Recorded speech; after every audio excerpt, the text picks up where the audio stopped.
വാർത്തയിലേക്ക്.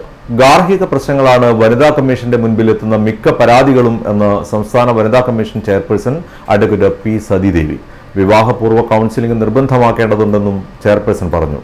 കണ്ണൂർ കലക്ടറേറ്റ് ഓഡിറ്റോറിയത്തിൽ നടന്ന സിറ്റിംഗിന് ശേഷം മാധ്യമങ്ങളോട് സംസാരിക്കുകയായിരുന്നു അവർ. വിവാഹം കഴിഞ്ഞ് ഏറെ താമസിയാതെ പ്രശ്നങ്ങൾ ഉടലെടുക്കുന്നുണ്ട്. വാർദ്ധക്യത്തിലെത്തിയ മാതാപിതാക്കളെ മക്കൾ സംരക്ഷിക്കുന്നില്ലെന്ന പരാതിയും ഏറിവരുന്നു. ജനസാന്ദ്രത വർദ്ധിച്ചതിനാൽ അടുത്തടുത്ത് വീടുകളുള്ളപ്പോൾ അയൽവീട്ടുകാർ തമ്മിലുള്ള തർക്കങ്ങളും കമ്മീഷന് മുമ്പാകെ എത്തുന്നുണ്ട്. ഈ വിഷയം ജാഗ്രതാ സമിതികൾക്ക് പരിഹരിക്കാൻ കഴിയും. സ്ത്രീകൾ പണമിടപാടുകളിൽ വഞ്ചിക്കപ്പെടുന്ന പരാതികളും ഉണ്ടെന്ന് ചെയർപേഴ്സൺ പറഞ്ഞു. ഗാർഹിക ചുറ്റുപാടുകളിലുള്ള പ്രശ്നങ്ങളുമായി ബന്ധപ്പെട്ടുകൊണ്ടാണ്.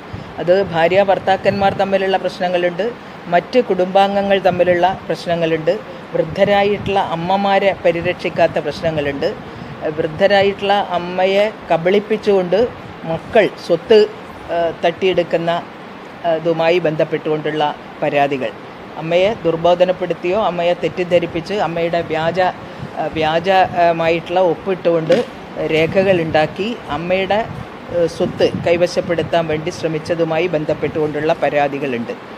മറ്റൊന്ന്, അയൽവാസികൾ തമ്മിലുള്ള തർക്കങ്ങൾ വലിയ രൂപത്തിൽ കൂടിക്കൊണ്ടിരിക്കുന്നു എന്നുള്ളതാണ്. വഴി നടന്നു പോകുന്നതുമായിട്ടുള്ള തർക്കങ്ങൾ, അതുപോലെ തന്നെ മാലിന്യം അയൽവാസികൾ നിക്ഷേപിച്ചതുമായിട്ടുള്ള പ്രശ്നങ്ങൾ, ഇത്തരത്തിലുള്ള പ്രശ്നങ്ങളും കമ്മീഷൻ്റെ മുമ്പാകെ വന്നുകൊണ്ടിരിക്കുന്നുണ്ട്. സാധാരണ അത് സിവിൽ കോടതിയുടെ അധികാരപരിധിയിൽ നിൽക്കുന്നതാണെങ്കിലും സ്ത്രീകൾ മാത്രം താമസിക്കുന്ന വീടുകളിൽ അത്തരം പ്രശ്നങ്ങൾ ഉണ്ടായിക്കഴിഞ്ഞാൽ കമ്മീഷൻ്റെ മുമ്പാകെ പരാതി ലഭിക്കുന്ന പക്ഷം അത് ഞങ്ങൾ എതിർകക്ഷികളെ വിളിച്ചു വരുത്തി രമ്യമായി പ്രശ്നപരിഹാരത്തിന് വേണ്ടി ശ്രമിക്കാറുണ്ട്.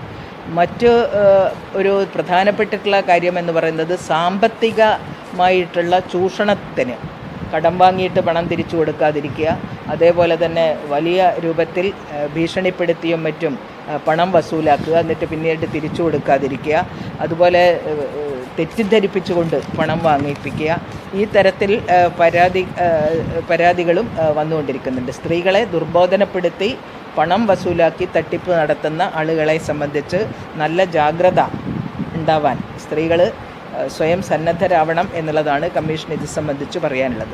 ഇന്ന് കമ്മീഷന് മുൻപാകെ എത്തിയ 65 പരാതികളിൽ 14 എണ്ണത്തിൽ തീർപ്പാക്കി. 43 പരാതികൾ അടുത്ത സിറ്റിംഗിലേക്ക് മാറ്റിവെച്ചിരിക്കുകയാണ്. 2 പരാതികൾ ജാഗ്രതാ സമിതിക്കും 2 എണ്ണം ലീഗൽ സർവീസസ് അതോറിറ്റിക്കും 5 എണ്ണം പോലീസ് റിപ്പോർട്ടിനും അയച്ചിട്ടുണ്ട്. കമ്മീഷൻ അംഗം അഡ്വക്കേറ്റ് പി കുഞ്ഞായിഷ, അഡ്വക്കേറ്റ് ചിത്തിര ശശിധരൻ, അഡ്വക്കേറ്റ് ഷിമ്മി, കൌൺസിലർ മാനസ ബാബു എന്നിവരും സിറ്റിംഗിൽ പങ്കെടുത്തു. News desk city news.